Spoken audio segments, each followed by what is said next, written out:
Hello, my dear students. How are you all? Welcome to BPS podcast, and we are learning spoken English here.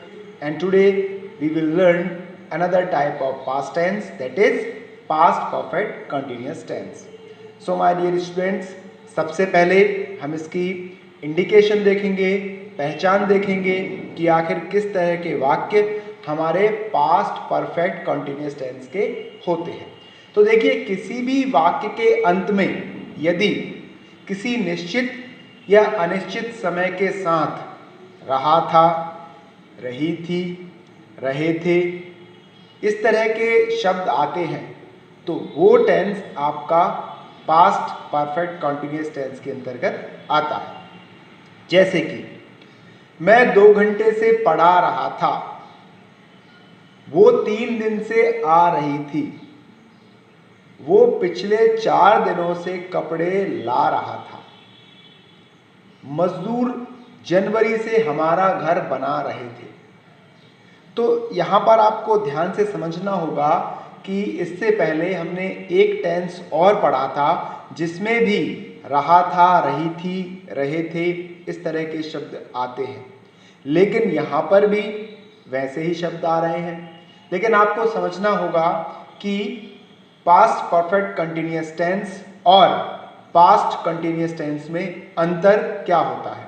मैं अगर कहूं कि मैं पढ़ा रहा था तो ये आपका पास्ट कंटिन्यूअस टेंस का एग्जाम्पल होगा, और यदि मैं कहूं कि मैं 2 घंटे से पढ़ा रहा था तो ये वाक्य आपका पास्ट परफेक्ट कंटिन्यूअस टेंस का होगा।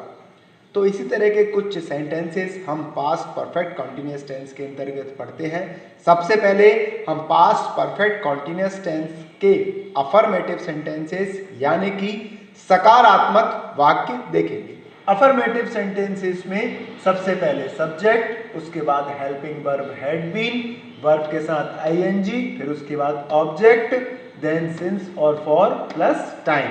Ram had been working since morning, Ram सुबह से काम कर रहा था। देखिए, अगर आप हमारे चैनल पर नए हैं तो मैं आपसे रिक्वेस्ट करूंगा कि सबसे पहले आप लाल बटन दबाकर हमारे चैनल को सब्सक्राइब करें, ताकि जो भी लेक्चर यहां पर हम तैयार करते हैं वो ऑटोमेटिकली आपके मोबाइल में आ जाए। जो भी आज हमसे पहली बार जुड़ रहे हैं और जिनको सिंस और फॉर को लेकर डाउट है कि कहां पर सिंस लगाना है, कहां पर फॉर लगाना है, तो इसके लिए मैं आपसे रिक्वेस्ट करूंगा कि आप हमारी प्रेजेंट परफेक्ट कंटिन्यूअस टेंस वाली वीडियो देखिए। उसमें मैंने अच्छी तरह से समझाया है।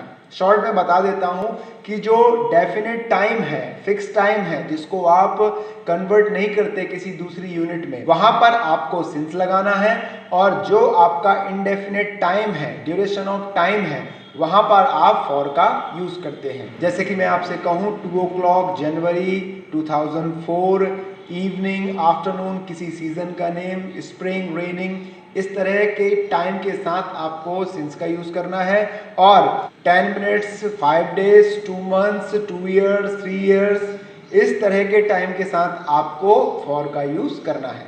Ram had been working since morning, Ram सुबह से काम कर रहा था।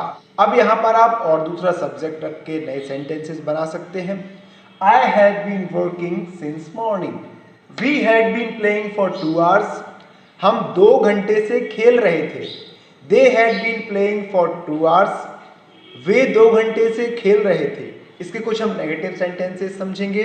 सबसे पहले हम नेगेटिव सेंटेंसेस का स्ट्रक्चर देखेंगे, फॉर्मूला देखेंगे, और उसी के अकॉर्डिंग हम बाकी के सेंटेंसेस बनाएंगे। स्ट्रक्चर में सबसे पहले सब्जेक्ट, देन हैड, उसके बाद नॉट, फिर उसके बाद बीन, वर्ब की फर्स्ट फॉर्म, साथ में आईएनजी, ऑब्जेक्ट, सिंस या फॉर, देन टाइम और remaining part of the sentence. They had not been going to office since Monday, वे सोमवार से ऑफिस नहीं जा रहे थे।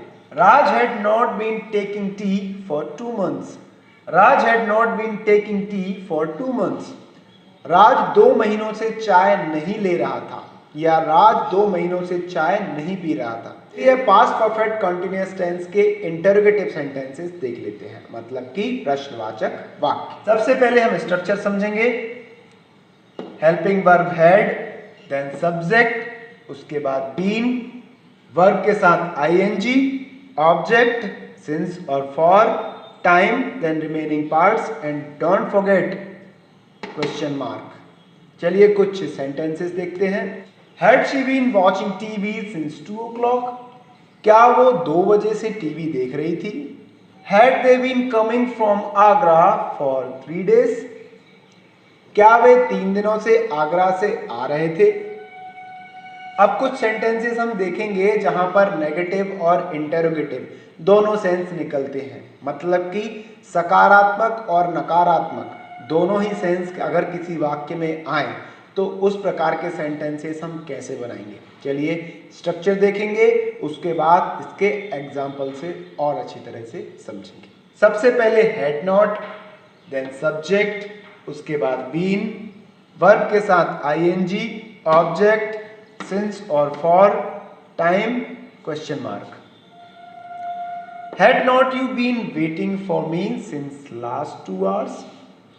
देखिए जब भी कहीं लास्ट, नेक्स्ट, फर्स्ट इस तरह के वर्ड आते हैं तो उसके पहले आपको सिंस का यूज करना है। भले ही ऐसे शब्दों के बाद ड्यूरेशन ऑफ टाइम दिया हो, आवर्स दिया हो, डेज दिए हो, मंथ्स दिए हो, ईयर्स दिए हो, डजंट मैटर, लेकिन अगर आपने लास्ट लगा दिया, फर्स्ट लगा दिया, नेक्स्ट लगा दिया तो आपको उससे पहले सिंस का यूज करना ही है। Had not you been waiting for me since last 2 hours? क्या तुम पिछले 2 घंटे से मेरा इंतजार नहीं कर रहे थे? Had not they been reading social science for 3 hours? क्या वे 3 घंटे से सोशल साइंस की बुक नहीं पढ़ रहे थे या सोशल साइंस नहीं पढ़ रहे थे? तो इस तरह के सेंटेंसेस आप आसानी से बना सकते हैं। बहुत आसान लैंग्वेज में हम स्पोकन इंग्लिश VPS ब्रॉडकास्ट के माध्यम से समझ रहे हैं। मुझे उम्मीद है कि आप सभी टेंस के बहुत सारे सेंटेंसेस बना रहे हैं। अगर आप स्पोकन इंग्लिश सिंसियरली सीखना चाहते हैं तो आपको बहुत ज़्यादा प्रैक्टिस करनी पड़ेगी। जितनी प्रैक्टिस करेंगे उतनी जल्दी, उतनी आसानी के साथ आप स्पोकन इंग्लिश सीख पाएंगे।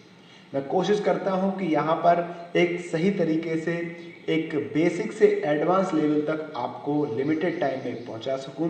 इसीलिए हम स्टूडेंट्स को डे बाय डे क्लास में लेक्चर बताते हैं, जिससे वो प्रैक्टिस करके घर बैठे अपनी तैयारी कर सकते हैं, साथ ही स्पोकन इंग्लिश में अपनी पकड़ मजबूत कर सकते हैं। I hope you enjoyed this lecture. Thanks for being with us.